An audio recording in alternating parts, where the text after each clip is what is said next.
Hello everyone. Today we will start new chapter, that is torque on a current loop, moving coil galvanometer. So basically in this chapter we have to study in detail about moving coil galvanometer, and then we'll see about the conversion of galvanometer into ammeter and voltmeter. Before that, I want to tell you that chapter number 7, moving charges and magnetism, is very important if you will consider this unit, because mostly the questions will be asked from that chapter. Why? Because if you will see the other three chapters, so this chapter we have only moving coil galvanometer and conversion of galvanometer into ammeter and into voltmeter. So 1 or 2 marks question will be asked if you will see the 10-year paper from this chapter. And then the third chapter, I don't think any question, if it will be asked, it will be of 1 mark only, because earth magnetic field is already reduced from that chapter, so nothing is left in that chapter. And then the last chapter we have to study about the paramagnetic, ferromagnetic and diamagnetic substances. So again, that chapter is completely a theoretical chapter. 1 or 2 mark question will be asked from that chapter. So the big chapter that you are getting from this unit is the moving charges and magnetism. So therefore I have given much time on that chapter, and I expect you also that you will prepare that chapter notes, numerical, everything properly. Is it? So complete it. Any day I will check. Now in this chapter, before studying about moving coil galvanometer, the principle of the moving coil galvanometer is based on the torque that acts on a current loop when placed in a uniform magnetic field. So today we will study about the torque acting on a current loop when it is placed in a uniform magnetic field. Now I hope all of you remember that in electrostatic we have studied the last topic as the electric dipole, torque acting on an electric dipole placed in a uniform electric field. Tau is equal to Pe sin theta. So similarly, when a current carrying loop is placed in a uniform magnetic field, it also experiences a torque, and whose value is given by tau is equal to Iab sin theta. So now we're going to find out the torque value and how the torque acts on this loop. So first thing, that when a current carrying loop, if we'll consider, so a current carrying loop is considered as a magnetic dipole, behave as a magnetic dipole. So when it is a dipole, it will also have a magnetic moment, and magnetic moment is given by product of the current and area, I dot A. So this is the magnetic moment for a magnetic dipole. Now if you will see in the figure, this is a uniform magnetic field in this direction. PQRS is a current carrying loop which is placed in this uniform magnetic field. So in this case, on each side the length of this PQ and RS is small l, and the RQ and this PS is a small b. Now we know that current carrying wire when placed in a uniform magnetic field experiences a force equal to IBL sin theta. Is it? Now in this case, if you will see, so if first thing that I want to tell you, that this plane is not exactly like this along the direction. This plane is actually making some angle. So this is the this is the diagram, but on paper, since we have to show, so it is shown like this, but actually the diagram is like this. The loop is kept like this. It can be kept like this also, okay, but it is kept like this. Means it is making the area, the plane of the loop is making some angle with this magnetic field. Is it? This is how. But to show it, it is like this. So you can see that it is like this, kept in a uniform magnetic field. Now coming to this PQ side, so this PQ side will experience a force. To find out the direction of the force, we have two rules swimming, left hand rule, and we have right hand palm rule number 2. So I am using right hand palm rule number 2, which says that place your thumb in the direction of current and fingers in the direction of magnetic field perpendicular to the palm will give the force. So in this case, perpendicular to my palm, field is in this direction, current is in this direction, perpendicular to my palm will give the direction of force in this case. So it will be inward, means downward to the plane of paper. Okay, if I'll see this plane, so if it is like this, so it will be inward outward, and if it is like this, then it will be downward. So downward will be shown, it means that it is in inside, downward direction. Similarly, if you keep it for RS, so here the direction will be, now current is in this direction and I have to keep it like this. So in this case it will be exactly opposite. Similarly, in this case it will be upward, and in this case it will be downward. So in each case you can see that the force is acting opposite.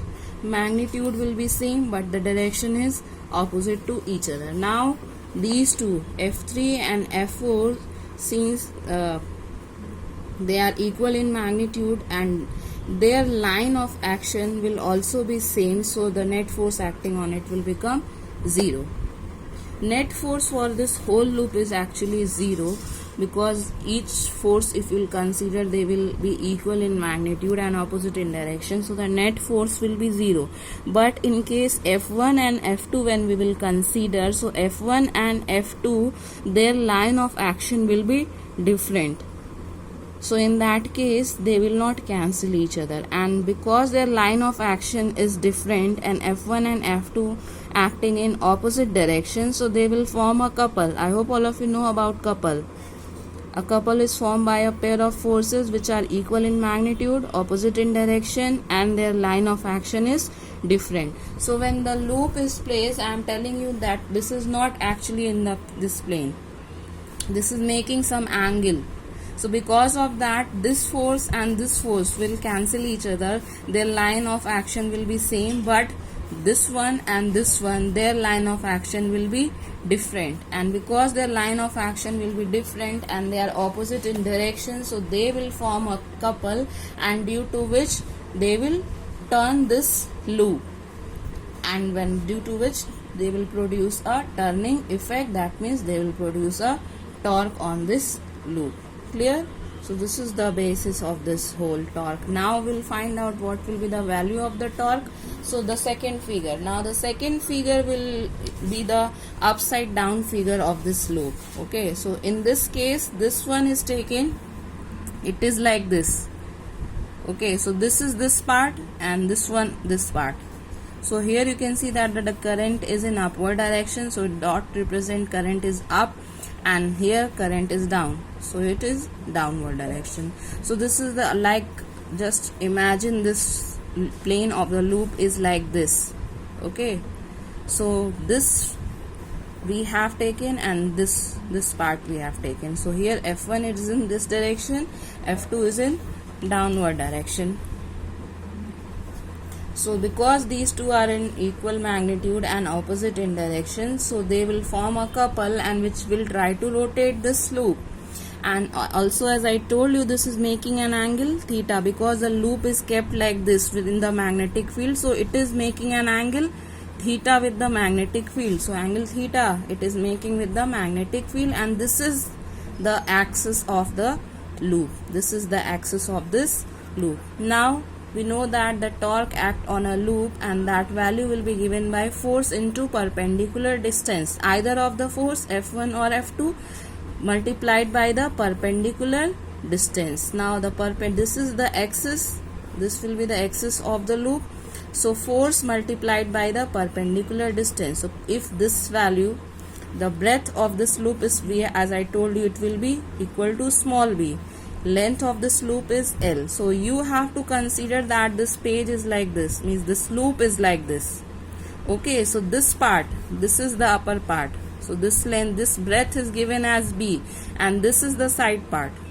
Okay, so this is your F1 and this is your F2, and this upper view that you can see, this is QR, whose breadth is given as I taken as small b. So this will become, torque acting on the loop will become equal to force F1 or F2 multiplied by perpendicular distance. So force on this will be IBL, and now also on this part and this part, because force is acting perpendicular, and this PQ and RS, if you will see this side, so this side is making angle of 90 degree with the magnetic field. So because of this, here we have theta 90 degrees. So if we will experience the force, F is equal to IBL sine theta, and it will be sine 90. So sine 90 is 1. So therefore F1 value and F2 value will be equal to IBL multiplied by B sine theta, which is the perpendicular distance. Now length into breadth, small l into b will be equal to area. So tau will be equal to IAB sine theta. So as I told you, I dot A is your magnetic moment. So if we have the loop that we have taken, we'll have a n number of turns. So in that case, tau will become equal to NIAB sine theta. That is I have written. If in place of single current loop, we take a coil or a solenoid which is made of a number of loops, then the torque act IAB sine theta will act on each of the loop. Means if it contains suppose 100 loops, so 100 on each loop, the torque will be IAB sine theta. So for 100 loop, it will become 100 IAB sine theta. So similarly, if it contains n number of loop, so it will have tau is equal to NIAB sine theta. Clear?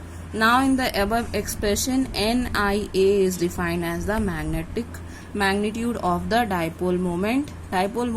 Magnetic dipole moment is represented by small m.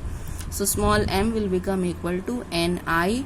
It is actually I dot A, but if we have n number of turns, so it will become NIA, and the unit of it will become area. This is area vector, which is means meter square, and current, which is ampere.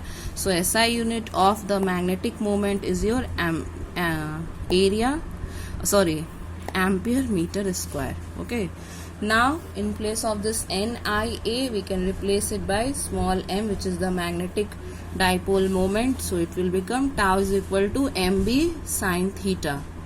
In vector form, this is sine theta, so we can write it in cross product. So tau will become equal to M cross B. So if you remember, we have the electric dipole moment, and which is given by tau is equal to P cross E, is it? So in that case, we have tau is equal to P cross E, is it? So we have PE sine theta when the dipole is placed in a uniform electric field, electric dipole. And here we are getting for magnetic dipole M cross B, that is MB sine theta. Okay, M is magnetic moment, B is magnetic field, and theta is the angle between the moment and the magnetic field. Okay, so this is the torque acting on a dipole, means magnetic dipole or a current loop when it is placed in a uniform magnetic field. So in the next lecture, we will study about the topic moving coil galvanometer. Thank you.